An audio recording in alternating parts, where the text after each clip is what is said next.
In this video, we are going to learn how to identify even and odd numbers. At the end of the lesson, you should be able to identify even number. You should be able to identify odd number. You should be able to tell whether a given number is even or odd. And then you should be able to solve problem relating to even and odd numbers with confidence. What is an even number? Let's begin with this activity. I have a set of apples here. Let's count them together. 1, 2, 3, 4, 5, 6, 7, 8. So I have 8 apples. Let's try to put them into groups of 2. We are trying to pair them up. And this is going to give us 4 groups of 2. After pairing 8 apples into 4 groups of 2, we have nothing left. No extra apple is left. And that actually means that we are able to pair 8 apples into 4 groups of 2 equally. And the fact that we're able to do so equally means we are actually describing an even number. So then, what is an even number? We can define an even number as a number that can be divided into 2 equal groups. In this case, 8 is an even number because we're able to put them into groups equally. Some common even numbers that we know include 2, 4, 6, 8, 10, 12, 14, 16, 18, and 20, and so on and so forth. Any number ending in 0, 2, 4, 6, 8 is an even number.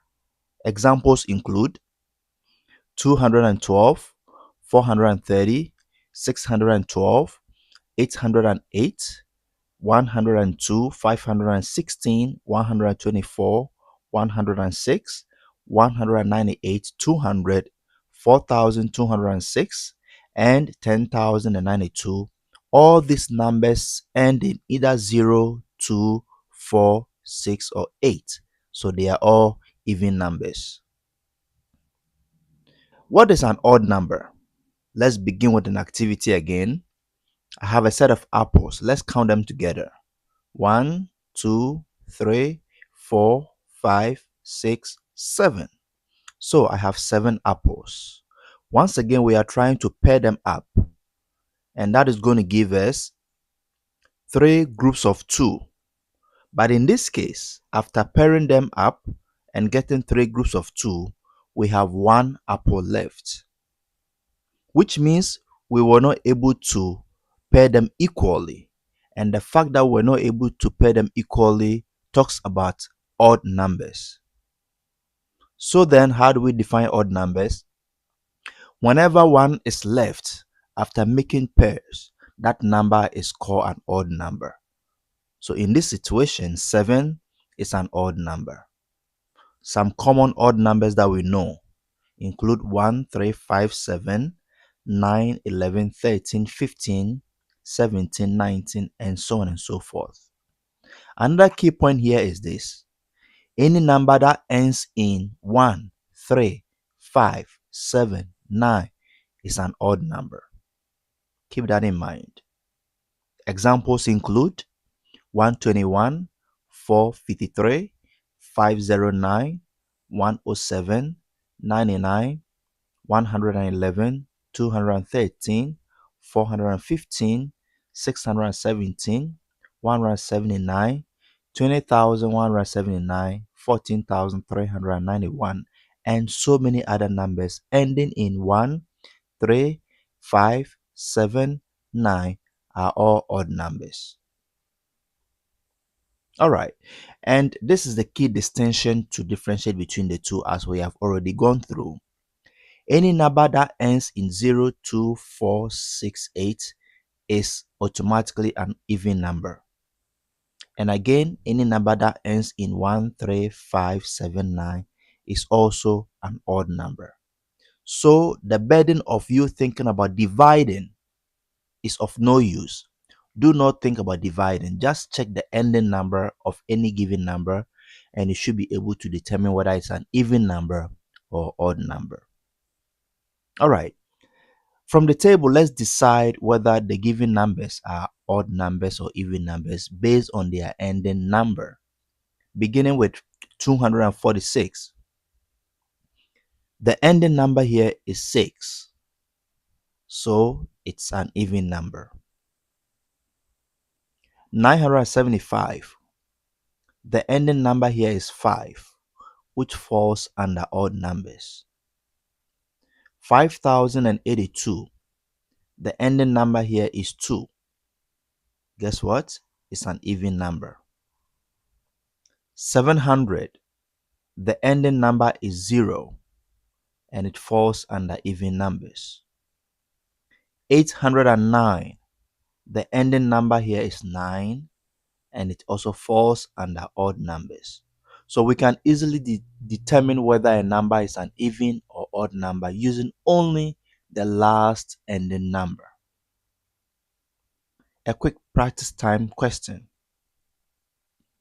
A study says an even or odd number based on what you know so far. Great, it's an even number. What about 1967? It is an odd number because it ends in 7. What about 2026? Definitely it's an even number because it ends in 6. And then 1055. It is also an odd number because it ends in 5. Great. Let's try to now pick all the even numbers from this list and put them in the box. I'll give you a few seconds to try. All right.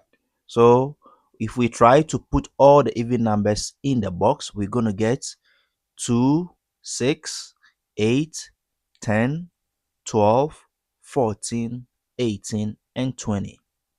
The remaining numbers 7, 5, 1, 3, 17, and 65 are odd numbers. We can have odd numbers and even numbers all around us. Look at this pair of shoes. If you count them, you could realize that each shoe has its pair, and that denotes or that represents an even number of shoes. Once again, check this and tell me which shoe does not have a pair, and tell me if that gives the idea of an odd number. I give this to you as your try work. Think about it and then share it in the comment below whether this set of shoes describes an even or odd number of shoes. Great. You have learned something very useful. Let's recap what we have learned so far. We have now realized that even numbers divide into two equal pairs.